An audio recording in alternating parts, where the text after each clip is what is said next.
How's everyone doing today? Good. So, Alright. Happy Friday. Hope things are going smoothly. Does anyone have any questions, comments, needs, etc. before we get started?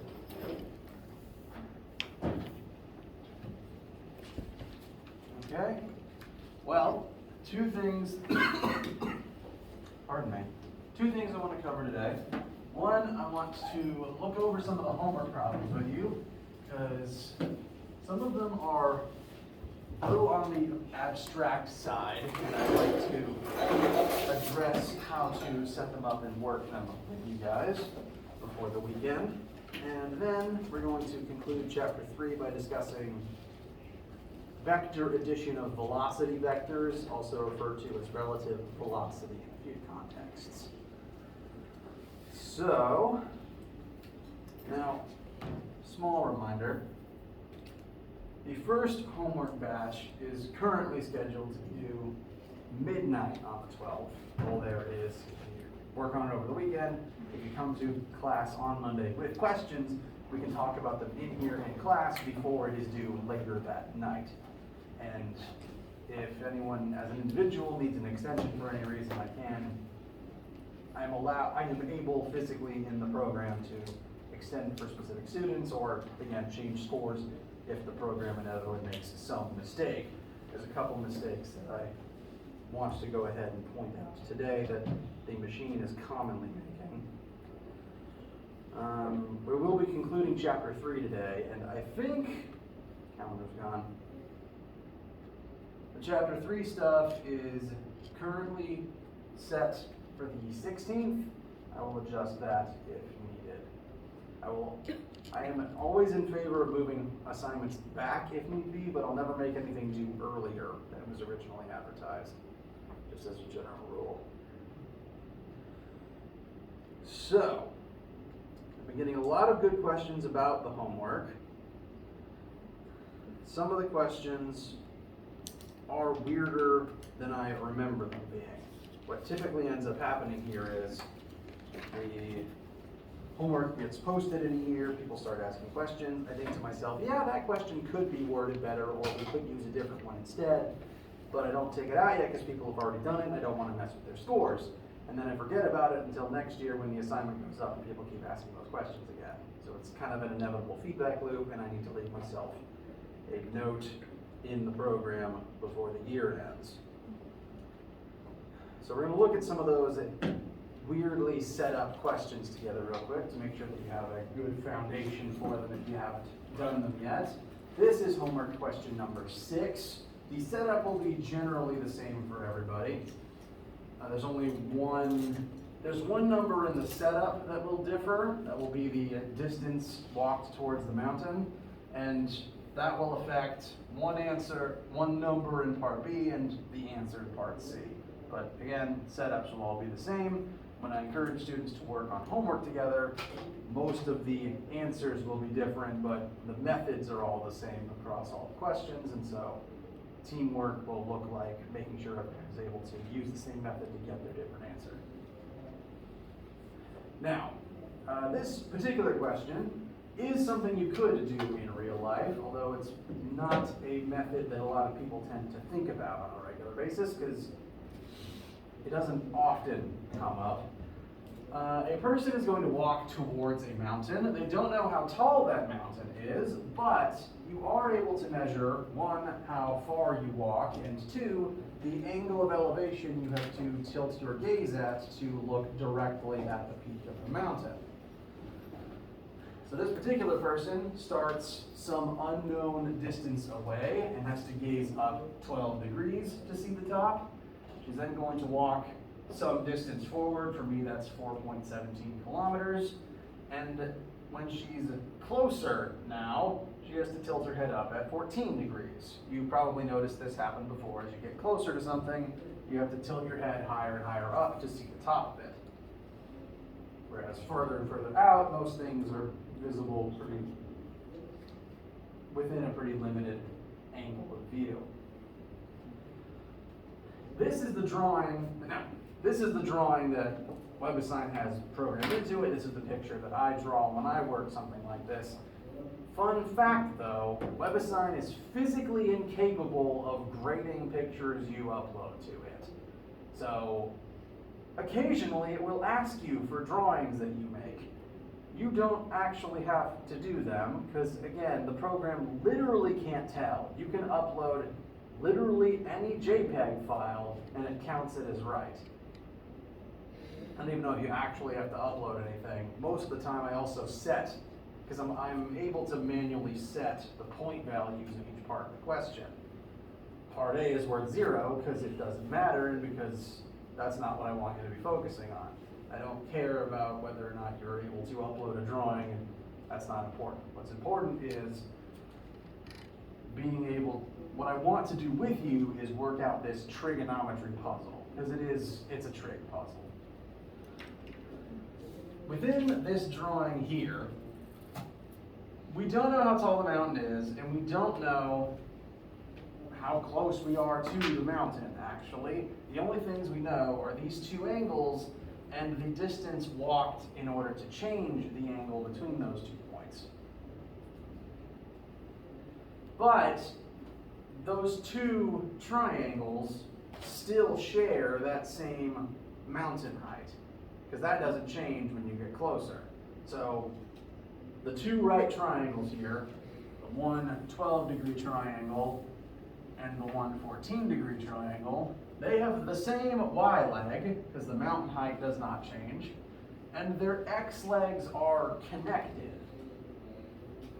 We don't know how close this point is to the mountain, but we do know that this point is the same distance plus 4.17, or whatever your version of the number is. So we don't know delta x, but we do know that for the larger triangle, its x is the other x plus a constant value. So these triangles are interconnected and the numbers for them are interconnected. Part B, again, part A, the score doesn't matter. You don't have to upload a picture. I'm just showing you the image. Part B is setting up the formulas that will allow you to find the answer. There's a reason that they're being asked in this order. Part B is asking you for two trig identities that will allow you to calculate the height of the mountain.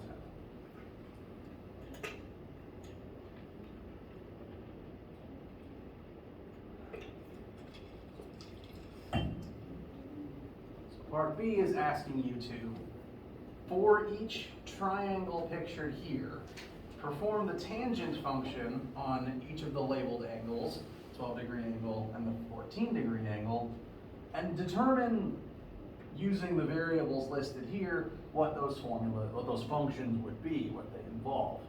Now, tangent, TOA, tangent of angle equals opposite over adjacent. From both of these angles' perspectives, the y piece is the opposite, and the ground, the distance along the ground, is the adjacent piece. So the two answers to part B, tangent 12 is equal to the y height divided by the entire distance between the start point and the mountain. We don't have a number for that, but we do know it's something. And the question instructs us to utilize unknown variable x for that number. And from the smaller triangle's perspective, tangent of the 14 degrees, opposite is still the same y, and its x leg is equal to the same x as before, but minus how much closer we are to the mountain. Hypothetically, you could kind of switch the perspectives here. You could make this one x and this one x plus 4.17 if x was in terms of this piece instead of the whole thing. Either perspective would work. This is the version coded into WebAssign. So in case it's being picky about the answers, I'm going to show you that. Okay, the number there will vary. That number there, the 4.17, is the distance drawn closer to the mountain. And these two formulas have the same two unknowns in them. Tan 14 and tan 12 are just numbers. You can use your calculator and find a number for them. So those are constants. The only two unknowns in these two things are y and x. And it's the same y and x in both. So part B is just getting these two things. Part C is utilizing those two formulas together to solve for y. Now you can't use one of them by themselves to find y. You have to use both of them together. Because if we just look at tan of 12 equals y over x, there's two unknowns there. We can't get a number for y using that one by itself. But we have two equations with the same two unknowns in them. So we can employ a trick I refer to as two equations, two unknowns. And I'm going to show you my sample work for this. My handwriting's a little egregious. I prepped this last night so I wouldn't have to draw it on the board 3 times today. Up top, I just copied down the same two formulas from the previous slide. Then I solved the first one for x. I took that first formula, tan 12 equals y over x, rearranged it so that it's x equals y over tan 12.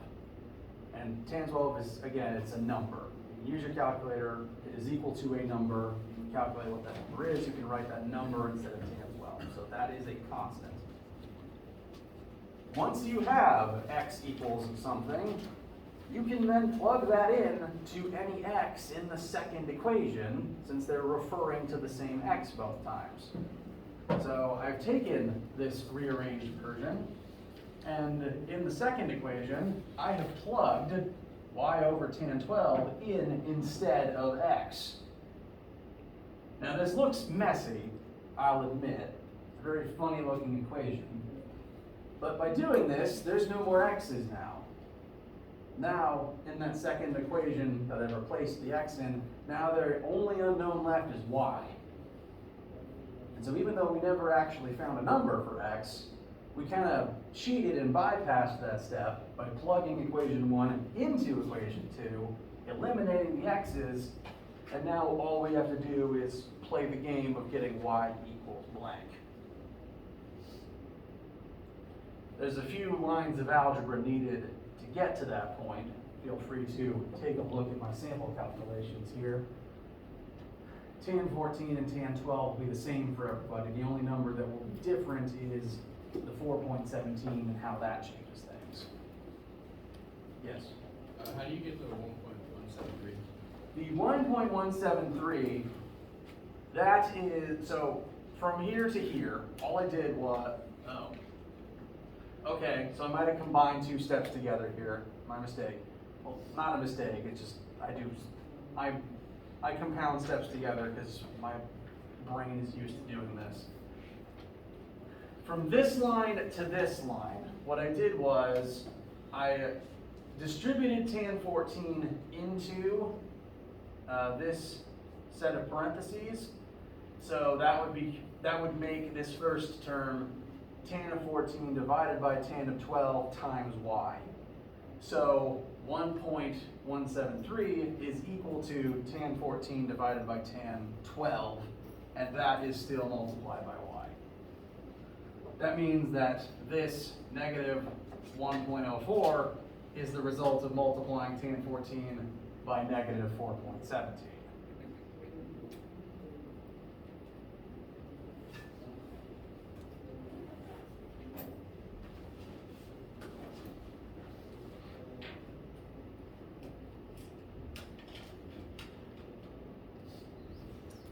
These are the sorts of things that explorers had to do back in the day to guess what a mountain's height was. A little bit of a pain to have to do this with charcoal pencils in the middle of the field.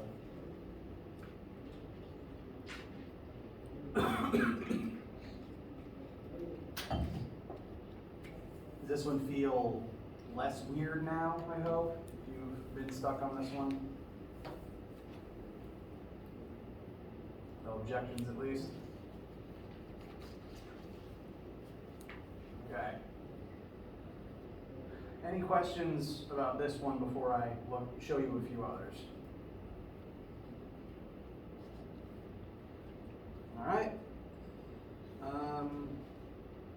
to write down which number question this is. I would assume it's 7 or 8. This is the car driving between two cities question. I don't know why I didn't copy the question number. Oh, I still have the window open. It's number 7. So I'll write that down real fast. Just a small footnote for this one. Rather, it's some issues that students have been having is more an issue of vocab words. In this question, you've been given a number of different speeds driven at for multiple different amounts of time. This is pretty similar to how things would work on an actual interstate or freeway. You're not always moving at the same speed. The speed limit will change, or traffic will increase or decrease. And for different lengths of time, you'll be moving at different velocities.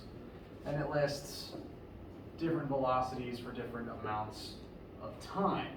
And it also lists a period of time where the driver just isn't moving. So for that, again, your numbers will all vary.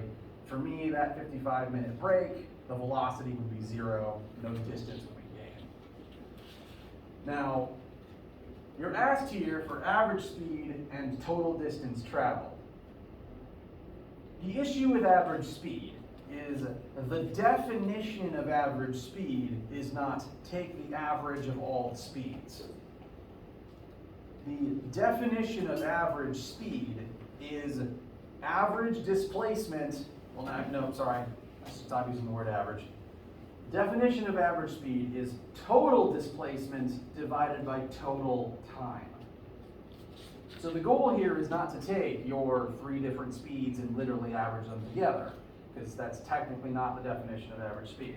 The goal is to find the total distance driven. So ironically, you want to do part B first. Find the total distance driven, divide that by the total amount of time that took. And this would, again, be kind of similar to what you do on an actual road trip. I drive between here and Jacksonville pretty often because that's where my parents live. It's about 500 miles over 5 hours approximately. So I'd average about 100 miles an hour, weirdly. I promise I don't speed that fast.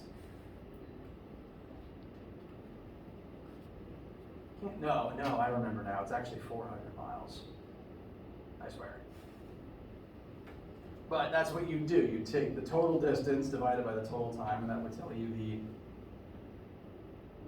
functional average speed, but it's not the average of the speeds. So, just vocab words for this one.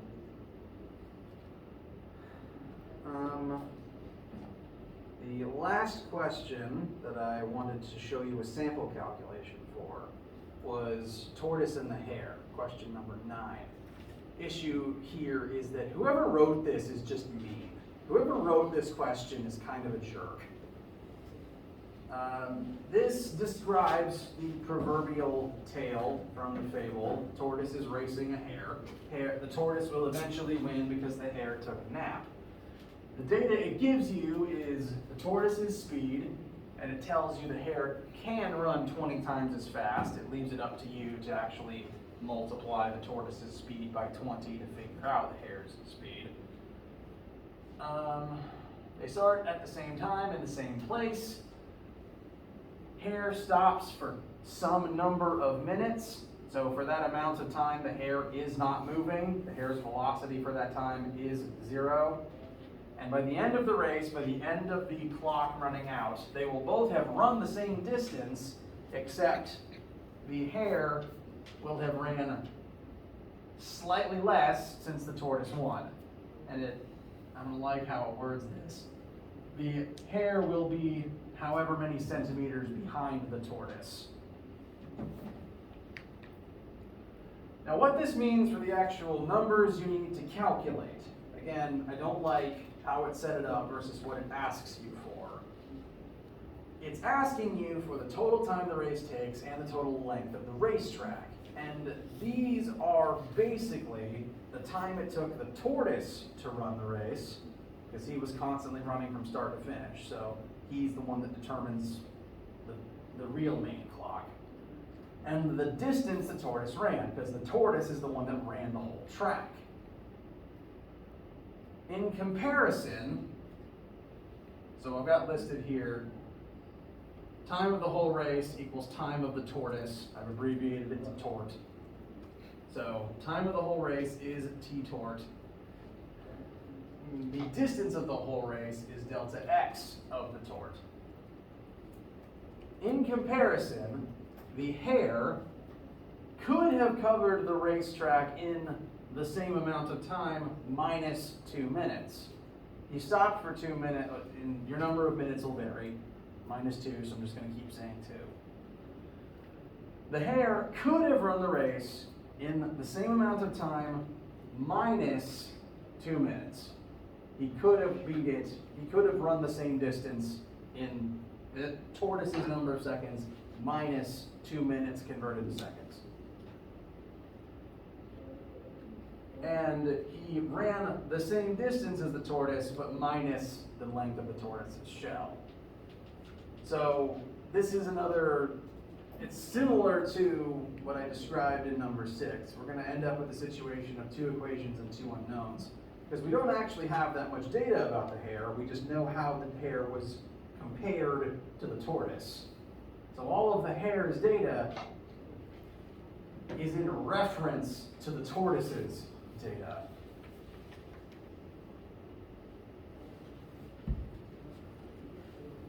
The only thing we know for a fact about the hare, like numerically, is his velocity, because we can multiply the tortoises by 20.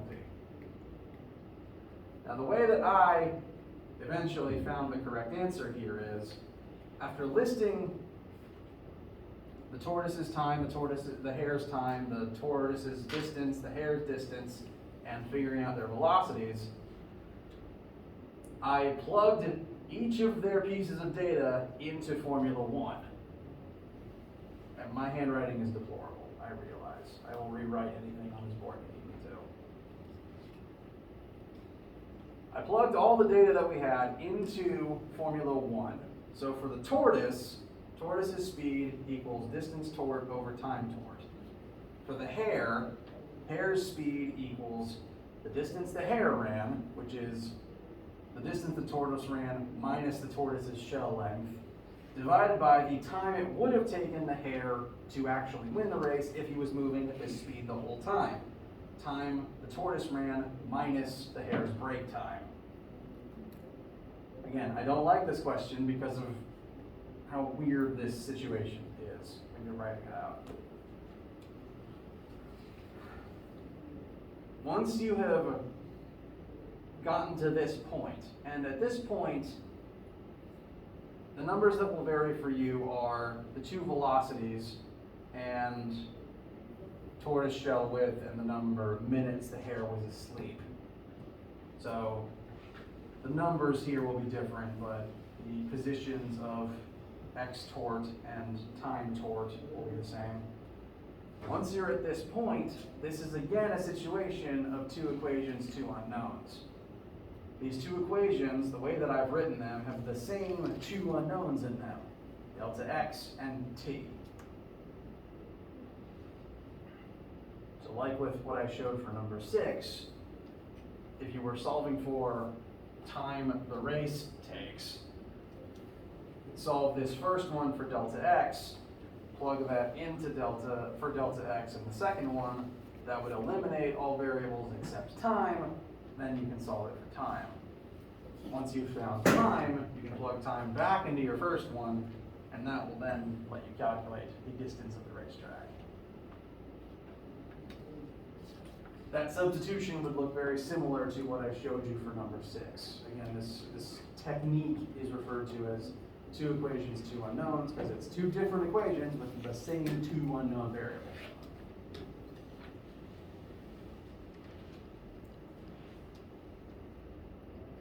How does this feel?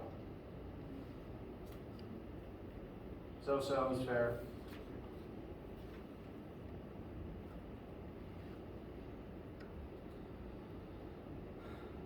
Any big questions or concerns right now?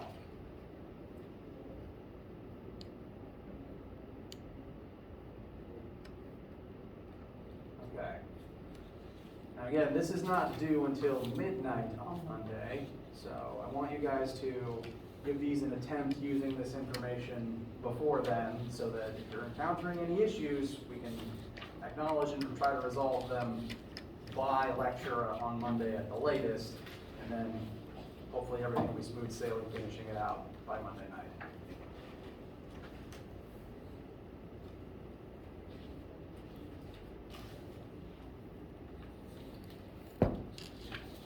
And remembering, there is 2 more issues that students are commonly encountering on this assignment, and it's due pretty much entirely to the fact that WebAssign is an emotionless machine that doesn't understand human logic and thinking.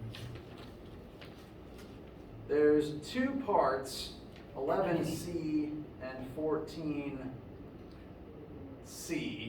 11C and 14C, where it asks you to input equations, and WebAssign is very persnickety about what form they take, what variables are in them, etc., etc. In 14C, it's persnickety about there being an absolute value bracket around it. Again, if you were taking a test for me and you just wrote velocity initial minus GT, I'd take that answer because it's correct. But WebAssign is specifically coded, oh, this is speed. That means it's not a vector. That means we need absolute value to get rid of any vector direction. So that's why it thinks those are supposed to be there. And then for 14C, real issue is just it's being hyper persnickety about needing the exact right letters input as subscripts on the velocities. I've been getting concerns from students about those 2 specifically. It's just WebAssign acting up. I will make sure you get your points. If you bring it up to me, I will either tell you what needs to be changed and or just fix your score myself.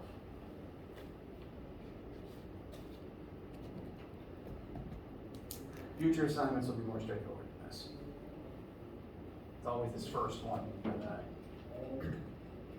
needs this sort of thing.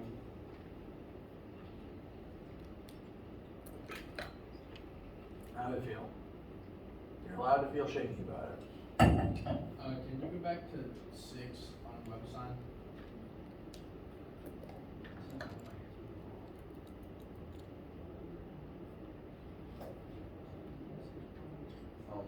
Is the homework for section 1 and 2, is that going to be kind of structured the same as this assignment right here?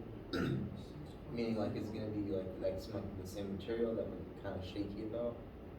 Or is it going to be? This is the homework. I meant the quiz, sorry.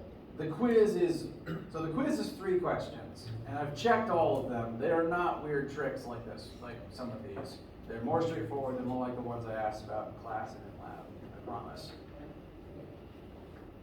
Again, this is an old assignment that keeps getting put back in the order because it keeps getting to change it between years. So, my professional apologies.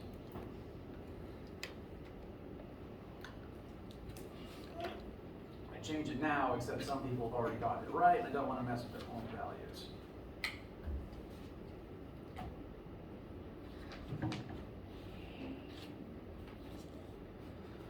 Okay.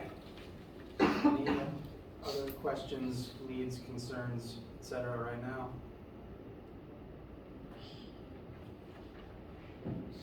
Okay.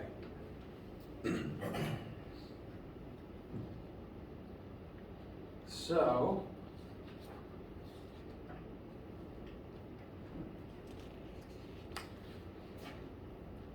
last things I want to talk about in chapter 3, we'll do this, we only have one example related to this, so this will be pretty quick, is about the idea of relative velocity.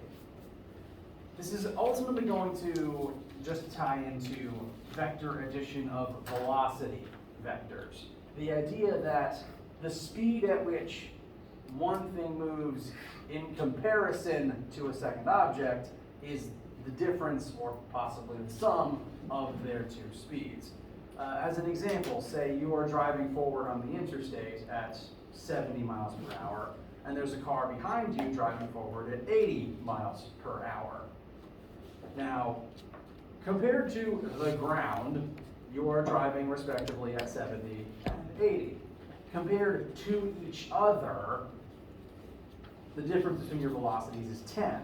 And so, even though you are both moving very fast, 70 and 80 compared to the ground, the second car will only creep closer to you at a relative speed of 10 miles per hour. So you are both moving very fast, but the second car is only creeping up to you much slower from your frame of reference. What this will mean in terms of vector addition for velocities is, I'll just show you an example in a minute.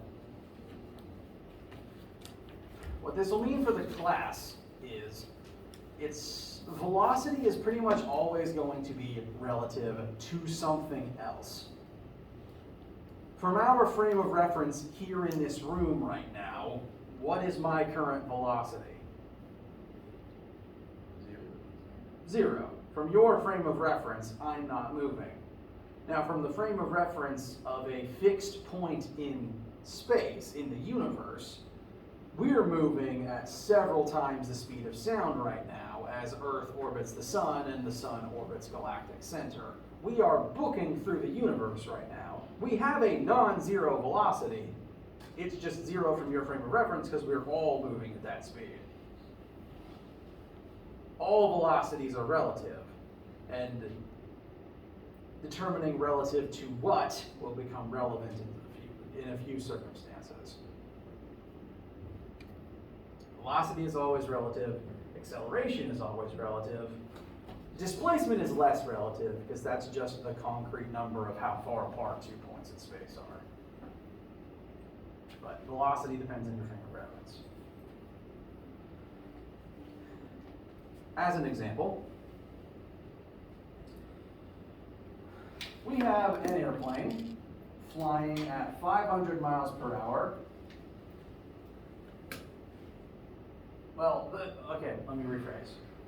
The airplane's top speed that its thrusters are able to produce is 500 miles per hour.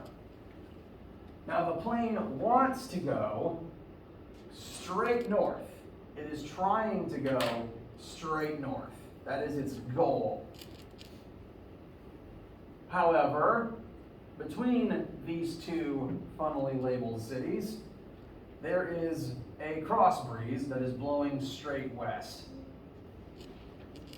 Now, if the plane pointed its nose cone straight north and put 500 miles per hour straight north, while this wind was blowing, where would it actually end up?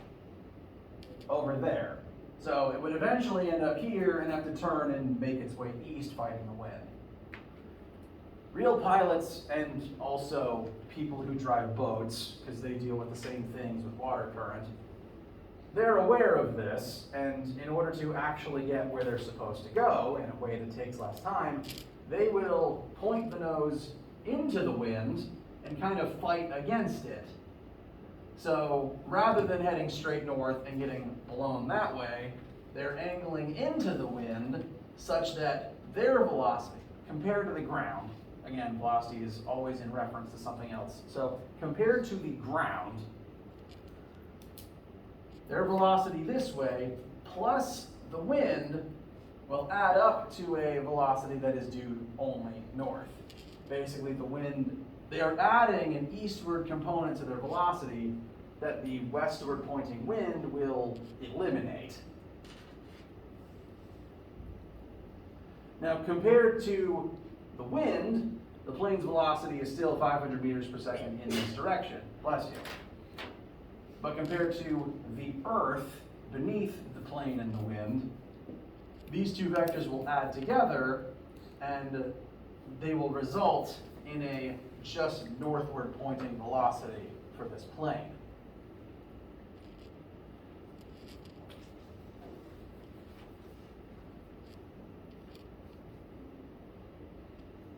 How does this information feel so far?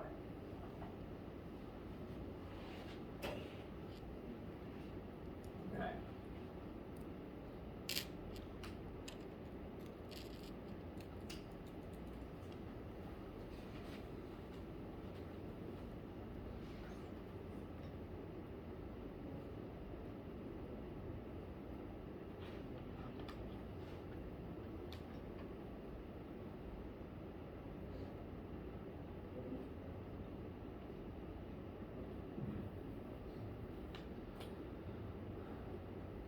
What this will mean mathematically for us is to determine the actual speed at which the plane is going to approach that city, we have to add the plane's velocity vector to the wind's velocity vector.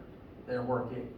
I know it's called vector addition, even though there's going to be some subtraction involved, but we will add their velocities together. The east and west components will work against one another and eliminate one another, and that will just leave us with some amount of northward velocity that will just take us north in a straight line. This saves time over being blown west and then having to turn. And this situation is kind of unique.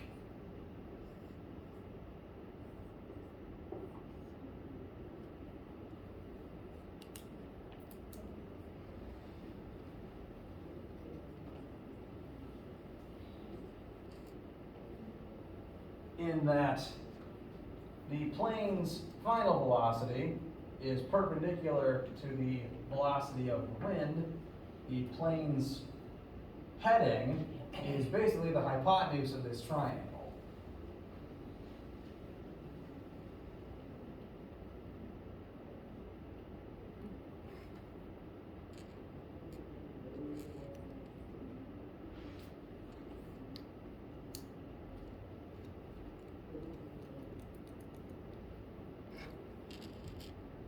So there's actually two ways we can figure out what that final velocity is. One is through normal vector addition. We can break v-plane down into its xy components, add the negative pointing wind velocity to it, and that should just leave us with a northward pointing velocity. But also valid, because of the way this triangle is shaped, we can use the Pythagorean theorem. Oftentimes, when vectors add together as legs of a right triangle, we can occasionally skip the vector addition part and use the Pythagorean theorem and just analyze the triangle itself.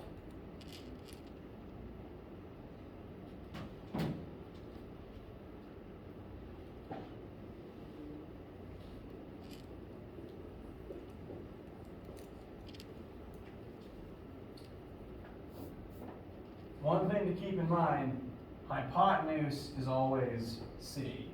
So A or B, depending on which leg you assign which letter, is the unknown here. I'd make it A. Bless you. Thank you.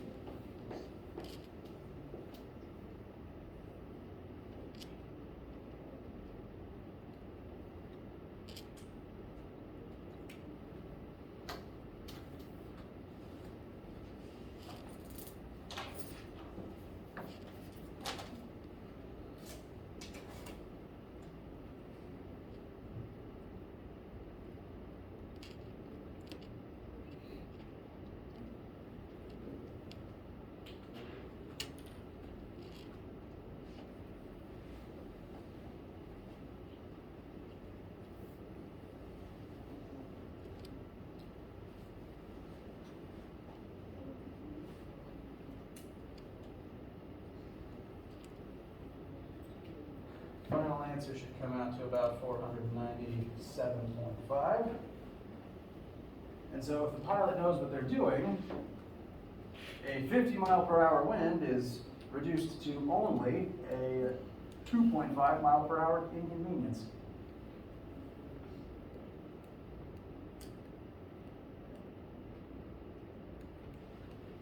Questions thus far?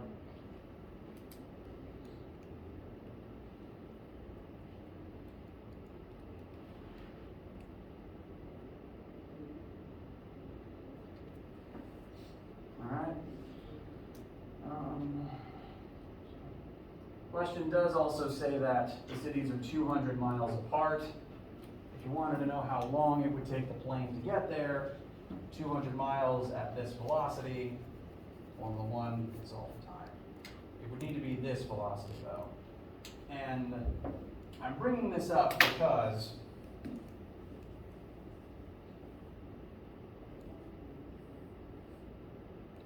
that 200 is on its own separate displacement triangle. It's not on this triangle.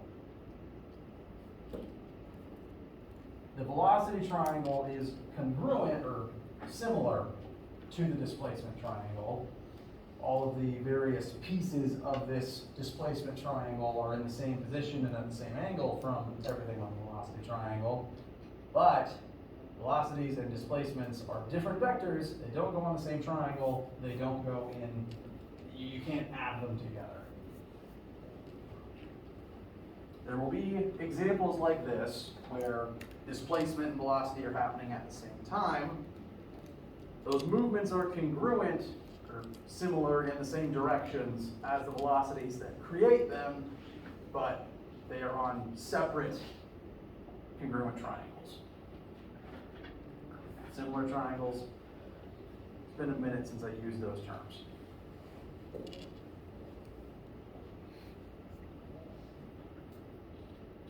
And with that, that's all the vector addition stuff that we need before we move on next week to Newton's laws, which is unofficially, officially the first big part of physics we're going to talk about. Consider all of this the preamble, all of this thus far is the preamble to set the stage for Newton's laws of force. How do you feel? Mostly nodding, good to see. You're allowed to shake your head or not now.